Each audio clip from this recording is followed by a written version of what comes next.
Shalom Chavrim, I'm Stephen Ben-Nun. You're watching Israeli News Live. We have got an interesting article that came out today by Breaking Israel News. Exclusive, Sanhedrin asked Putin and Trump to build the third temple in Jerusalem. Now, it sounds like a great thing, you know, and both of these men, you know, I have seen a positive light in both of them, but I've also seen things that have concerned me, and especially more recently, I've seen things about President Putin that really makes me wonder if he is not working with the New World Order. I think for a while he went against it. There's been a major struggle in the New World Order. There's been a power struggle amongst the elite. Who's going to get what, etc. We've been exposing that, sharing that with you. So, you know, those that think, oh, you love Putin. I've always told you I'm here to tell you the truth. I'm not here to tickle your ears and make you feel all good about everything. I'm here to tell you the truth because I'm concerned about human beings' souls and what you believe, and not just to believe anything. The same goes with Donald Trump. I'm not 100% behind Donald Trump on everything that he does. I do like the fact that these two men could bring about peace, and the very interesting fact that Donald Trump stated during his electioneering that he would recognize Crimea that belongs to Russia. Well, that's clearly a New World Order issue as well. Some of you may not realize that, but like I said recently, over this 10 regions of the earth, the Obama administration had been fighting to take everything from Putin. Back in 1973, he was going to get Estonia, Latvia, Lithuania, as well as Belarus, which they're already friends, so that's not a problem. But Ukraine and Serbia and right on down. Okay, but he lost that in 2006. That kind of irritated Russia for losing all of that, and they only left him with Ukraine and, of course, Crimea. Then the coup came. But Russia quickly took a hold of Crimea, was not going to let Crimea go. The coup came where the United States CIA overthrew Yanukovych, which was working with Russia. Why? Because it was part of the New World Order area that he's supposed to get. That all got blown up completely out of the water. So it has really made Russia angry, and now NATO is on Russia's doorstep to enforce that they get Ukraine. Not only that, but they're wanting to take St. Peter's and Moscow as well and make that part of that European Union prize that they have there. But on the other hand, Donald Trump, a part of another elite, no doubt, clearly wants to get peace with Putin, and he wants to settle some things down. While the Pope Francis in the background is just kind of not saying a whole lot about things that are going on publicly. But I do hear there's been a secret meeting between the Pope and Donald Trump where they met privately in his apartment. Can't say that that's true. I don't really have a way to authenticate that. It has been put out in, I think it's the Daily Beast, but I don't even know if the Daily Beast is really considered a good source to begin with.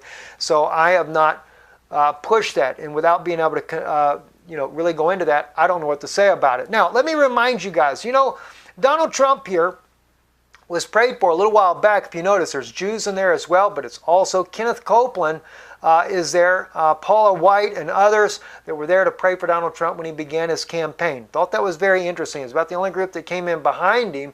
But remember though, Kenneth Copeland, pictured right here with Pope Francis, I'm a little cautious there because they're what? They're working to bring about all the one world religion, part of the New World Order. Remember the encyclical the Pope did? Pastor D actually spoke about or released that publicly before the Pope got to release it. That got him in a lot of trouble with the British, and now our brother is sitting in jail, all because he spoke out against the Catholic Church. Which brings me to another issue with Donald Trump that's kind of really concerned me about things that are going on, and I'm going to share that with you as well. That's right here in this meeting here. Now, Donald Trump said something that just really kind of bugged me, and that is when you go over here, and I've already said this to you guys a couple of weeks ago, I just didn't show you the video at that time, but go to the 22 mark, okay, and this is where it really kind of begins. You get right there to that 22 mark there, and am I at it? No, I'm at the 20 mark, sorry, and let me just take you right here. I want you to see what Donald Trump has to say here. Net.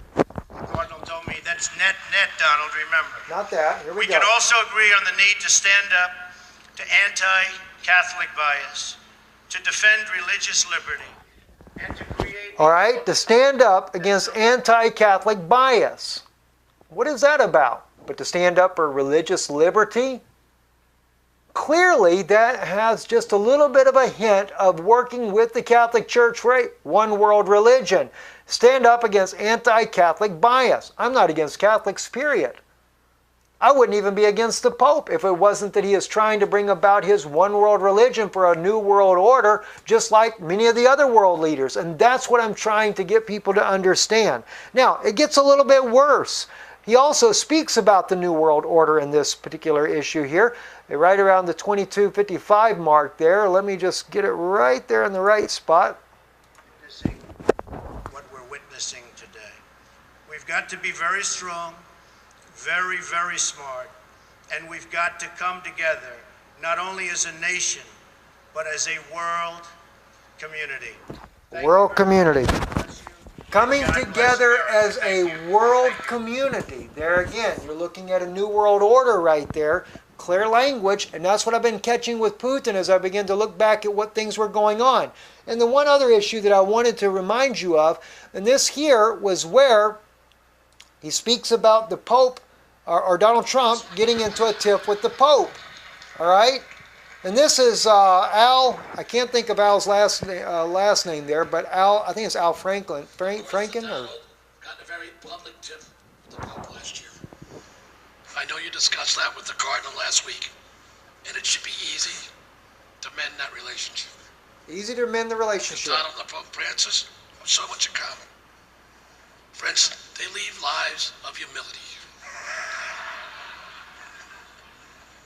So for this evening, all is forgiven. It is now my privilege. Okay, see? So they got into a public tiff, and they did, and that's what made it look like that Donald Trump was not on the Pope's side. He looked good publicly. Pope Francis brought into question those that would be willing to build a wall were not Christians. Donald jumped back at him real quick like. That actually made me feel good about Donald Trump as well. I figured, well, maybe he's more like JFK, more like John F. Kennedy, who was not a Catholic puppet, even though it clearly seemed that he acted, that John F. Kennedy, when he went into office, you figured that being a Catholic, he would do exactly what the Pope said. But Kennedy went in there to undermine the entire Illuminati establishment and the New World Order, that type of New World Order back then. He totally unraveled it, and he was breaking the backbone of the Jesuit influence in Washington, and that's why they killed him. I had begun to look at Donald Trump. Maybe he was the same kind of guy. And then one of my inside friends sends me a message. And I got to look this up so I can prove it as well. I'd like to be able to back it up. There is a man that he knew of from the 80s that was told, one day you'll have a president that speaks about building a wall on the southern border of the United States. When that happens, he said, you will know the New World Order is in place and ready to get going. So I cannot help but wonder what's going on, especially when it comes to the building of the third temple.